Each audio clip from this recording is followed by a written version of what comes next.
Imagine living in a country where Western products and food are prohibited. Joining an NGO that supports your cause is forbidden, accessing the internet and media without censorship is restricted, and speaking out against the government comes with the fear of death. Unfortunately, this is the harsh reality faced by millions of Russians today. Welcome to Living History. Our focus today, exploring how Putin is attempting to transform Russia into the new Soviet Union, and the Soviet-era prohibitions he is imposing. So let's dive right in. First, let's explore the notorious prohibitions enforced by the Soviet Union during the communist era. Media censorship was one of the primary methods the Soviet government used to control information. They exercised strict control over all forms of media, including newspapers, radio, television, and film. This censorship ensured that the media disseminated only party-approved messages and silenced dissenting views. Those who violated these regulations faced severe penalties, including closure or imprisonment of their staff. The Soviet Union also restricted the movement of its citizens, both domestically and internationally. The government required individuals to obtain permission to travel, and those who attempted to leave the country without permission faced harsh punishment, including imprisonment or forced labor. And let's also discuss the Soviet government's strict regulations on religion. The Soviet Union had a long history of state atheism. Those seeking social success generally had to profess atheism and stay away from places of worship. Religious institutions faced significant constraints, and the government closely monitored religious activities, persecuting those who engaged in counter-revolutionary practices. For instance, the state-sponsored persecution of Jehovah's Witnesses in the USSR resulted in the arrest of thousands. Despite these regulations, some religious communities continued to practice their faith in secret and at great personal risk. Alright, now that we've set the stage, let's connect the dots to Putin's Russia. First on our list is the resurgence of restrictions on freedom of speech. Remember how the Soviet state controlled the media and silenced dissent? Under Putin, Russia has experienced increased censorship, with the government targeting independent media outlets, journalists, and online platforms. Take the 2014 incident when the independent TV channel Dost faced backlash for running a controversial poll on Leningrad's World War II siege. They lost advertisers and broadcasting deals, while the 2019 arrest of journalist Ivan Golunov on fabricated drug charges further demonstrates the ongoing crackdown on free speech. Another striking example of the Soviet-era's prohibition is the secret pact that Stalin made with Hitler in 1939 to divide Poland and other Eastern European countries between them, also known as the Molotov-Ribbentrop Pact, named after the two foreign ministers who actually signed it. This pact enabled Hitler to start World War II in Europe, while Stalin hoped to avoid a conflict with Germany and expand Soviet influence. It also betrayed the anti-fascists who opposed Nazism and supported the Soviet Union.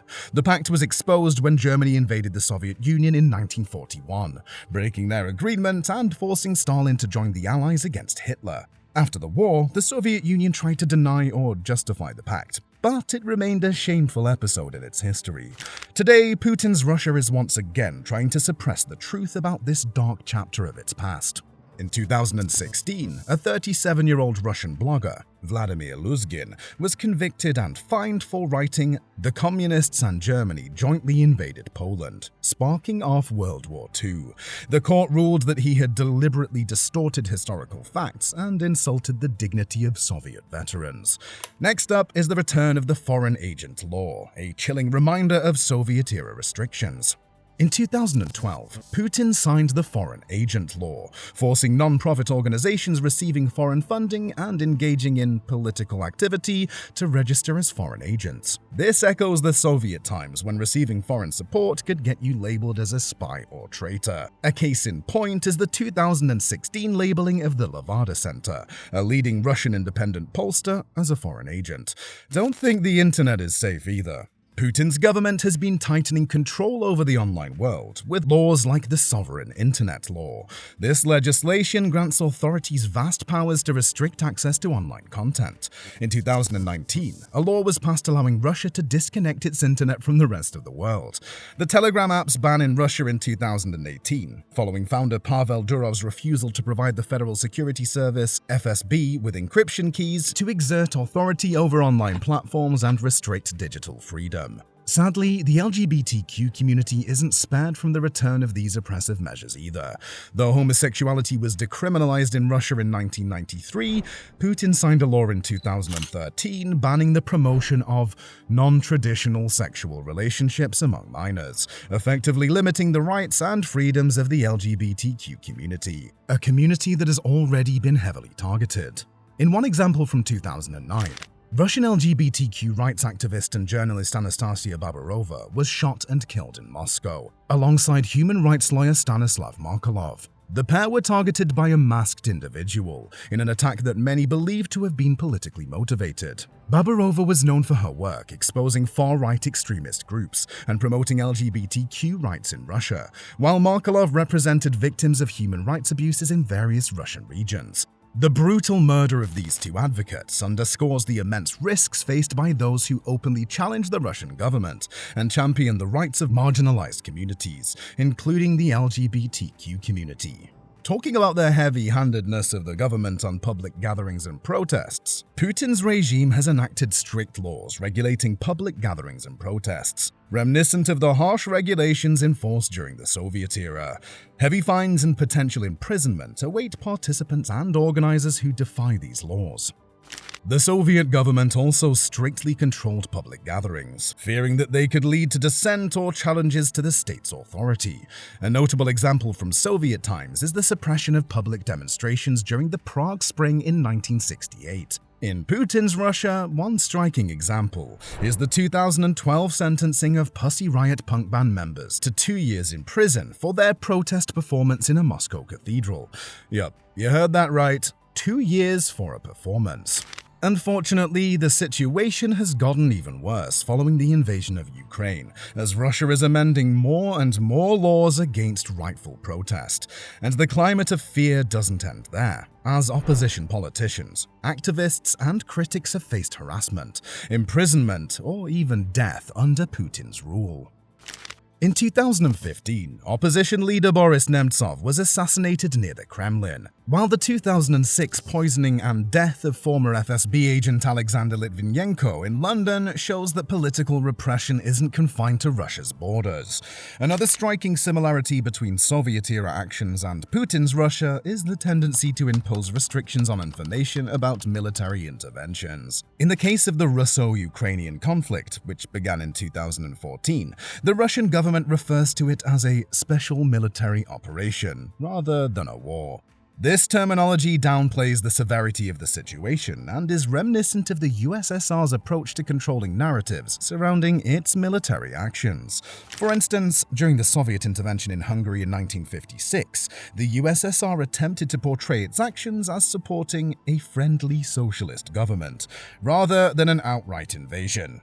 These manipulations of language and information highlight the extent to which Putin's Russia is emulating Soviet-era strategies and tactics, further demonstrating the alarming return of oppressive measures and controlling narratives. And last but not least, Putin's cultivation of a strongman image is reminiscent of the cult of personality surrounding Soviet leaders like Stalin. While not as extreme, state-controlled media often presents Putin as a savior of the nation. From t-shirts and calendars to phone cases, Putin's image adorns a wide range of products, highlighting his popularity and strongman persona. Now, let's delve into the impact these prohibitions have on Russian society. What consequences do these measures have on democracy, civil liberties, and the economy? If you've made it this far into the video, please don't forget to hit that subscribe button as we uncover the ripple effects of these restrictive policies. These prohibitions have had a profound impact on Russian society. Democratic space has dwindled as media, public assembly, and political activism face severe restrictions, limiting citizens' ability to express dissent and hold the government accountable. Civil liberties have suffered, with individuals risking persecution for exercising their rights to free speech, assembly, and political engagement. Moreover, media crackdowns and restrictions on NGOs have allowed human rights violations to go unnoticed and unchallenged.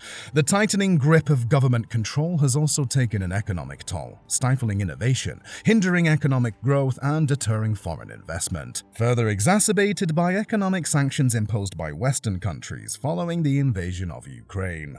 Additionally, the growing nostalgia for the Soviet Union, fueled by cultural conservatism and anti-market sentiment, carries significant implication for Russia's political and economic future. It may also drive a shift towards authoritarian policies and impede economic progress. The reintroduction of these prohibitions under Putin's leadership aims to consolidate power, suppress dissent, foster nationalism, and bolster Russia's international standing as a strong nation. And that's a wrap from us for this episode. Please share your insights and perspectives in the comments below. Take care, stay informed, and we'll catch you next time. This is Living History signing out.